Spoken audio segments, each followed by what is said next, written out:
In this video, we're going to be going over the newest patch coming to SMITE 5.24, Wielder of Excalibur, and this, of course, features the new god, King Arthur. Wow, this god is complicated. He is, without a doubt, the highest skill cap god in SMITE. Uller, move over, move far down, because no one even touches King Arthur. I'm going to try to explain it the best way I can. You guys can read it here. He basically has, like, 8 abilities and like 9 different combinations that he can do. He doesn't play like a regular god to where he has like an ability that does this and this ability does this. I mean, that does sound stupid because he does, but like, you play him how you want. You can do whatever combo, whatever, and you'll see what I mean. And he's just crazy. So his passive goes hand in hand with a lot of stuff. Oh, and before we get into that, this is a warrior that has a slow, that has a stun, that has a cripple, that has 2 knockups, and has a protection shred. Yeah.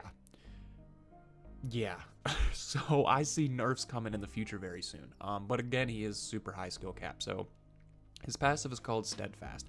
Each time King Arthur's abilities damage a god, he gains a stack of Steadfast, reducing damage he takes and increasing the rate at which he builds energy. And energy is like your secondary resource. You use it for your ultimate, basically. Additionally, he does not benefit from attack speed, so if you build attack speed items, you won't get attack speed.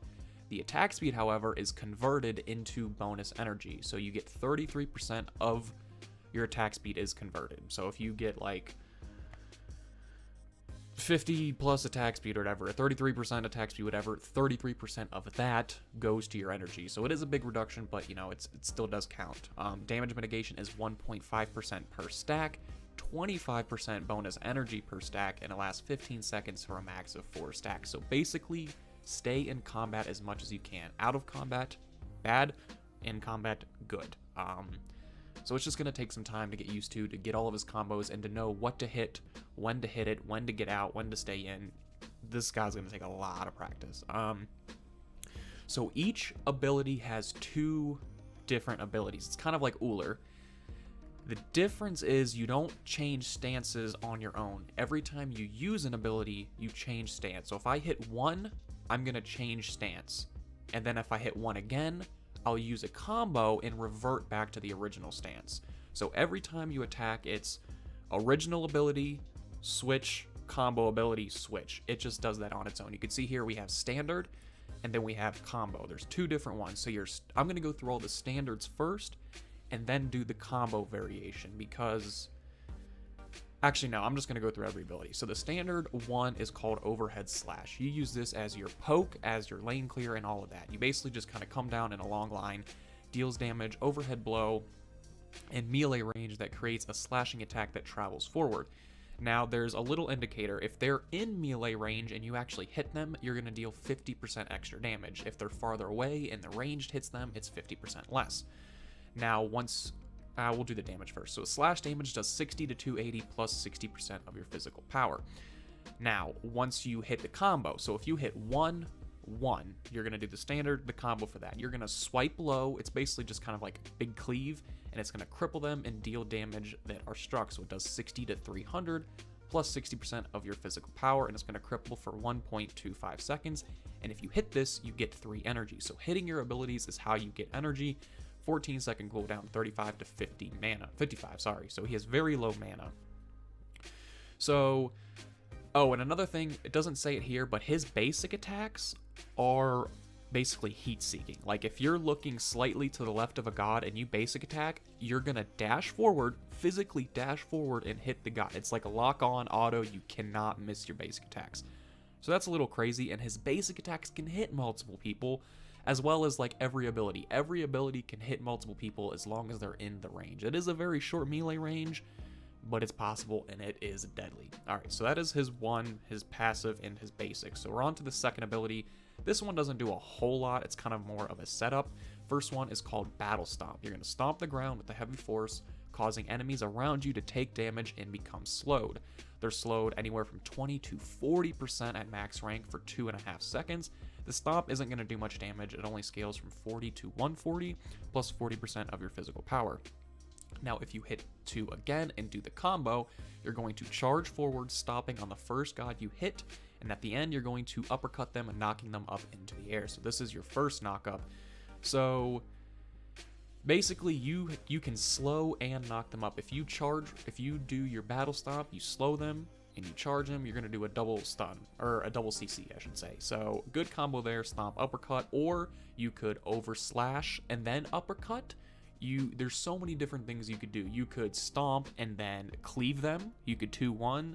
So this is where all the different combinations come into play. I know I'm rambling a little bit, but I'm trying to really fill in the pieces here because this, man, he is complicated for sure.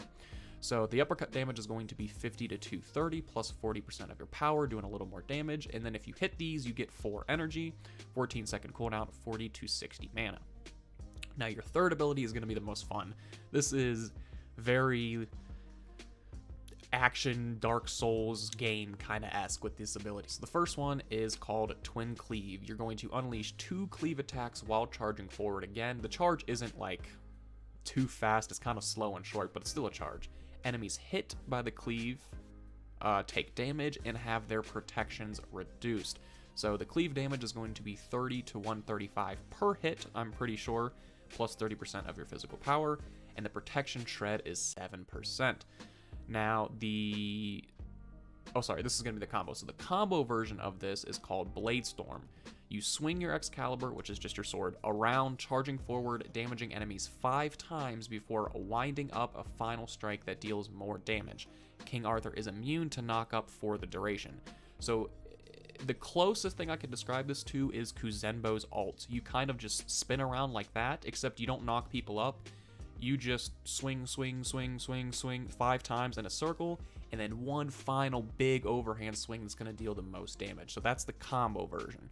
So if you were to hit 3-3, what you would do is kind of do a little small dash, spin around, hit some people, and then you would keep spinning again because you hit the combo. So yeah, I know me talking, probably you guys are like, what the hell are you talking about? Just wait for the video after this. I'm going to be doing a first look at him to kind of get a better idea.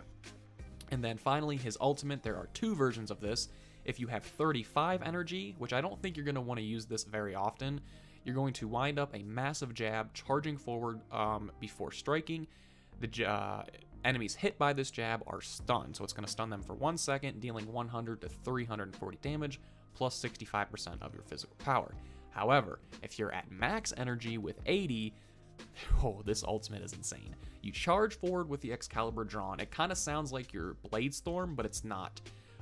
King Arthur hits an enemy god, launches them into the air, unleashing a barrage of 6 attacks. When he launches them back to the ground, dealing damage to the target and any enemy below. Think of Naja's ult mixed with, I don't know, Ravana hitting you a bunch of times. You kind of just knock them in the air and do like a Super Smash Brothers combination to them, and then just knock them back down pretty much. So that's really cool. Good ultimate there. The damage per hit is going to be 10 to 50 plus 10% of your physical power and 1.5% of your target's maximum health. So we got some like true damage coming out there. And then once they land, that damage is going to be 60 to 360 plus 50% of your physical power and 5 to 13% of your target's maximum health. Wow. Yeah, King Arthur, ladies and gentlemen. Oh my god, 20-second cooldown for this as well. Costs 30 to 80 energy. So the whole plan for King Arthur, combo. Just keep fighting, stay in battle, and try to get your ult off constantly. That's basically what I'm seeing here. So King Arthur is going to be interesting, to say the least. Enough of that, we have some skins here. The first one is Cosmic Conqueror Hercules. I see all these small forms struggling for power and dominance. To what avail? I am here to show you true power. Next up, we have Brimstone Cerberus, which no voice pack. Glacial Gaze Medusa. This is sick. Wow. Again, no voice pack for that, but that looks fantastic. That's probably my favorite one of these. Dragon Keeper Discordia. Both my dragons have different personalities, but when it comes to food, they are one and the same. Blight Guardian Athena. No voice pack. And then we have Excalibur's Light King Arthur. So this is going to be his recolor. Regularly, he has blonde hair with kind of like this typical paladin color scheme on his armor, and then the recolor, he is a brunette with more of a blue rather than red color scheme. And then of course he gets his masteries as well. We have some new cosmetics coming here with some fountain skins, jump stamps, a brimstone announcer pack, that should be interesting, recall skins, fountain FX, new fantasy point rotation, Amazon Athena, Erezumir, something like that. I think that's the Chinese one, I believe, or the Japanese one. And then Wormslayer Uller, we have the awesome chest, new additions to that. Bug fixes. With holidays approaching, our team's taking much time to drop some time with friends and family. We'll be taking an extra week on 5.24, so this patch will be launched on January 7th, and I'm assuming that's for PC, so console will have to wait a little bit longer than that. Since we are taking that extra time, we are even earlier in the development process than the usual patch. Many bugs are still being identified and evaluated. We will list here more important issues. So a lot of bugs in this patch, guys. Keep that in mind. PC players can now sort by god class in the drop-down menu in the match lobby. Nice. Added a ban button for PC players that they will need to click after selecting a god to ban in ranked and custom modes, and fixed an issue where some practice queues weren't probably labeled as practice. Adjusted the text of Freya's passive ability to make it clear that the mana is restored and health is healed. And these are some issues that they are aware of, the top ones. So muting issues, trading god issues, party issues, and ranked wins. So yeah, god balance. Arachne excels at finding isolated prey and shutting them down quickly. Yeah, that's an understatement. Nightcrawler will now create a large web on the area where Arachne lands, slowing enemies on the field and granting her the same benefits as the web trail from her web ability. So she gets a little bit of a bonus movement speed, it seems, after your ultimate is done, since that is her only getaway, really. And it's unfortunate, but enemies will be forced to disperse or fight in Arachne's domain. Okay, so Nightcrawler, Arachne now creates a 25 unit radius of web that lasts for 5 seconds whenever she lands. Enemies in this area are slowed by 25%, and Arachne gains 40% movement speed, and is immune to slow while on the web. Overlaying webs from Nightcrawler and her third ability web do not stack. So you won't have a lot of bonus movement speed after, because it's only 25 units, but you'll still have that little bit. And then, of course, if an enemy's chasing you, they'll be slowed once they hit it as well. So, okay, we got some switch stances, a lot of changes coming here. So Hell Switch Stance is a powerful ability, providing a large amount of passive stats that she shares with her team, especially at level 5. We want to ensure placing a point into this ability is a powerful option. I feel like I am the only one that puts points into her ultimate. I always do. I just think the passives are worth it, but now they might even be more worth it. Hell, both part of our awesome support. Okay, so we're just gonna read it. Increase the Dark Stance power self buff. Used to be 20 to 60, is now 30 to 70. The Dark Stance power aura used to be 10 to 30, is now 15 to 35. The Light Stance protection self buff used to be 5 to 25, is now 13 to 25. So that early game at level 5 is going to be much, much improved, over doubled. And then the protection aura goes from 2.5 to 12.5, is now 6.5 to 12.5. So yeah, and then updated tooltips to correctly state what aura buffs are being applied. So phenomenal changes to Hell there, especially from her more support side. I know her Dark Stance gets buffed as well, but going from 5 to 13 and 2.5 to 6.5 at level 5 is going to be massive. Susano adjusted the pre-fire time on his Typhoon so that it starts deploying immediately upon fire. This will cause the Typhoon to reach its fully charged state sooner. Thor decreased the mana cost from 75 to 60 at all ranks for his Tectonic Rift. More Thor combos coming in, and then also decreased the cooldown from 17 seconds, now scales down, starting at 17 to 15. So you're going to see this Tectonic Rift coming out a lot more often. Xing 10, Furious Roar, increased the duration that it lasts. Used to be 1 to 4 seconds, is now a flat 4 seconds at all ranks, so he'll have a little bit better lane clear. You might see that in the solo lane more.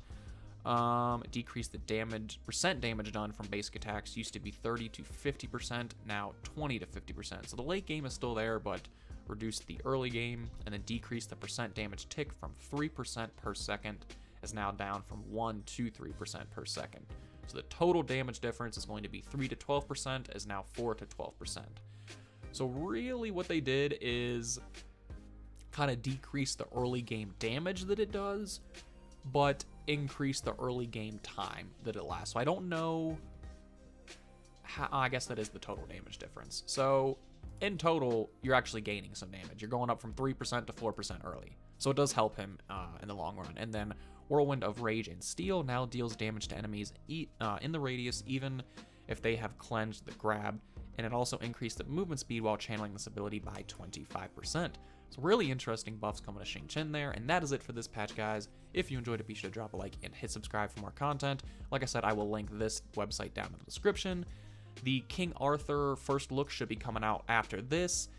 I plan on doing all of the skins tonight, but as of right now, they're not working in the PTS, so I'll just do those whenever I can, and thank you for watching.